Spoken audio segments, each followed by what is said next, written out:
네, 지난 국어 시간에 논설문을 완성해보기 위해서 논설문 쓰기 계획을 세워보았습니다.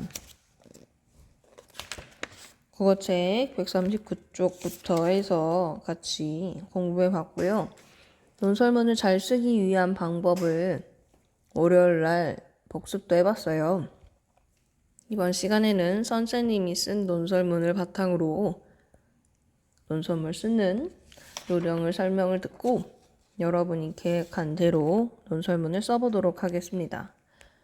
네, 논설문을 쓰기 위해선 논설문의 짜임을 알아야 되죠. 서론, 본론, 결론이죠. 선생님 글에서 글의 처음 부분, 이 부분이 서론이고 가운데가 본론, 마지막이 결론 이렇게 써보았습니다. 논설문을 쓸 때에는 생각할게 전체적으로 먼저 글의 끝말을 통일을 해야 돼요. 예를 들면 이런 거죠. 뭐뭐이다, 뭐뭐하자 이런 식으로 끝내거나 혹은 높임말을 써서 뭐뭐입니다, 뭐뭐합시다 이런 식으로 문장이 어투, 말투라고 하죠. 어투를 통일을 해줘야 돼요. 그랬어요, 뭐뭐합니다 이렇게 섞어서 쓰는 게 아니라 말 끝을 통일을 해줘야 됩니다. 국어책에 있는 글들을 봐도 되고 선생님이 쓰는 글을 봐도 되고 선생님의 끝을 뭐뭐합니다, 뭐뭐다, 뭐뭐일까, 뭐뭐 해보자 이런 식으로 썼어요. 그래서 중간에 뭐뭐 했어요, 갑자기 뭐뭐 합니다 라고 했는데 뭐뭐 합시다, 해주세요 이렇게 문장의 끝이 통일이 안 되면 안 됩니다. 두 번째로 글을 쓸 때는 말하는 것과 다르기 때문에 말하는 어투로 쓰는 게 아니라 문장을 끝까지 완성을 해야죠. 예를 들면 첫째, 패스트푸드 섭취 비만이 될 확률이 높음 이렇게 쓰면 돼요? 안 돼요?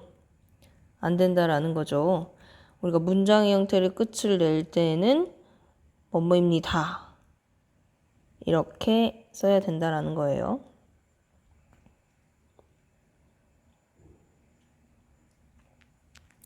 글을 쓸 때 가장 여러분들이 실수하는 부분이 이런 거죠. 뭐 첫째, 패스트푸드를 많이 먹으면 우울 증상 여기까지만 쓰는 거죠. 이건 문장의 형태가 아니죠. 네, 그러면 선생님 글의 제목은 뭐라고 써볼까나. 글의 제목을 또 생각을 했었어야 되는데. 네, 패스트푸드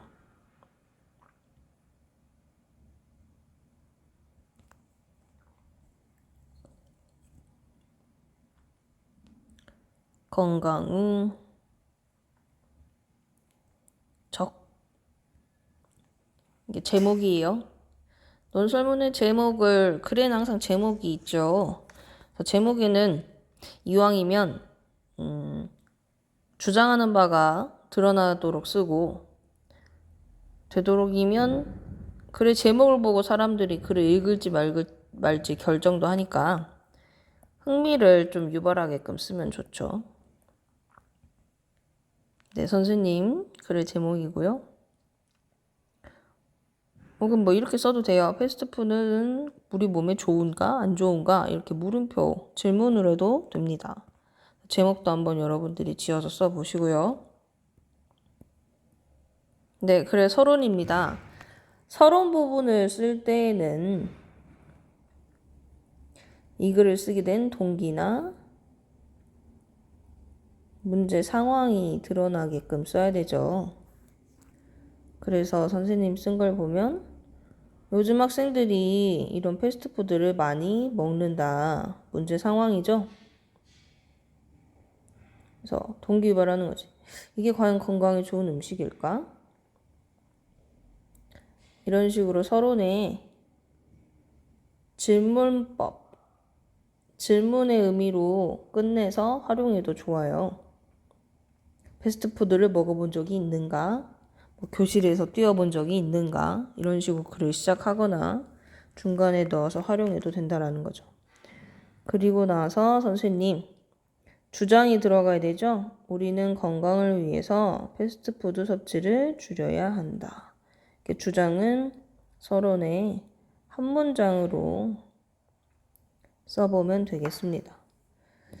그리고 이제 내가 이렇게 설명을 했고 본론으로 들어갈 거잖아요. 그래서 본론에 대해서 안내하는 문장을 하나 써도 괜찮아요. 지금부터 패스트푸드가 건강에 안 좋은 이유를 알아보자. 이런 식으로 내가 앞으로 뭘 설명할 건지 본론에 대한 안내. 다시 한번 정리를 해보면 그래 서론에는 이렇게 주장을 하게 된 동기, 까닭이에요. 문제 상황이 들어가고 이 동기나 문제 상황을 질문하는 형태로 문장을 써도 좋아요. 그 다음에 주장 한 문장, 그리고 마지막으로 본론으로 안내 한 문장. 그래서 총 3문장 정도로 구성을 하면은 쓰기 편하겠죠. 네, 서론은 이렇게 했어요. 두 번째, 이제 본론으로 들어가서 내 주장에 대한 근거 3개를 들어서 뒷받침하고 있죠.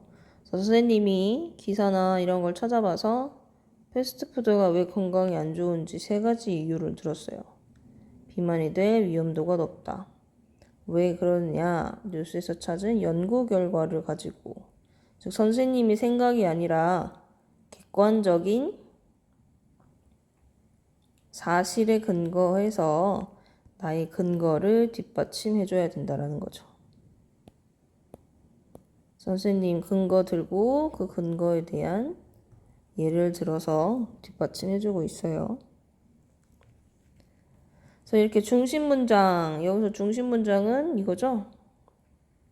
본론의 첫째, 이 중심 문장에 대한 뒷받침 문장이 이 부분이고, 논설문은 다른 사람을 설득해야 되기 때문에 주관적인 표현보다는 선생님처럼 이렇게 구체적인 자료나 통계,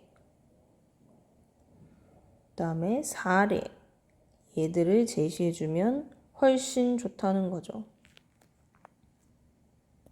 밑으로 내려서 살펴보면 둘째, 본론의 둘째 문단의 중심 문장은 패스트푸드를 많이 먹게 되면 우울증 증상을 보일 수 있다. 이건 선생님의 개인적인 생각이 아니라 구체적인 사례, 즉 연구 결과, 통계를 활용을 한 거죠. 봤더니 염증을 만드는 영양소가 지나치게 많아서 우울증 증상을 보일 가능성이 40%나 높다라는 연구 결과가 있었다. 그러니까 먹지 말자라고 주장을 하게 될 수 있는 거죠.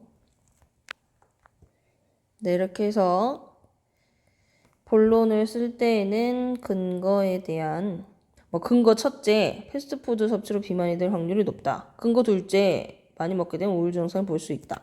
이렇게 근거들로만 채워서 쓰는 게 아니라 그 근거에 대한 구체적인 자료나 사례, 통계, 예 등을 들어서 뒷받침해줘야 된다는 거예요.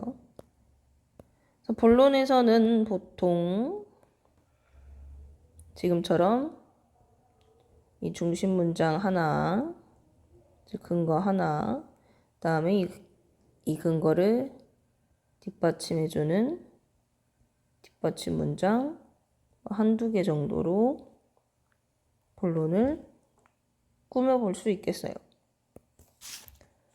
마지막으로 결론을 보면 결론은 앞에서 했던 내용을 요약한다라고 했죠. 요약하거나 마지막으로 나의 주장을 강조하는데 쓰이는 게 결론이었어요. 그래서 앞부분에 살펴본 것처럼 패스트푸드를 즐겨 먹으면 다양한 병에 걸릴 수 있다. 선생님, 비만, 우울증, 장에 있는 장병. 요약했죠? 한두 문장으로 요약하면 됩니다. 그러니까 뭐 해야 된다라고? 우리 건강에 큰 이유될 수 있는 패스트를 줄여나가야 한다. 재강조. 한 문장. 이렇게 해서 결론도 두세 문장으로 마무리를 해보면 되겠습니다. 글을 쓰는 게 어려울 수 있지만 복습한 내용과 선생님이 쓴 글을 보고 국어책 141쪽이에요. 여러분은 국어책 141쪽에다가 나의 계획에 따라서 글을 한번 써보도록 하겠습니다. 글을 쓸 때에는 문단이 바뀔 때는 뭘 해줘야 돼요? 선생님처럼 들여쓰기죠. 그래서 문단을 구분해줘야 돼요. 4학년 때 배웠었어요. 결론 두 번째 문단. 이거 띄어쓰기 안 했네. 여기도. 주제나 내용이 바뀔 때에는 들여쓰기, 줄바꾸기와 들여쓰기를 통해서 문단을 구분해서 깔끔하게 써보시면 되겠습니다. 어려워서 안 해야지 하지 말고 잘 못 써도 괜찮으니까 한번 시도해 보세요.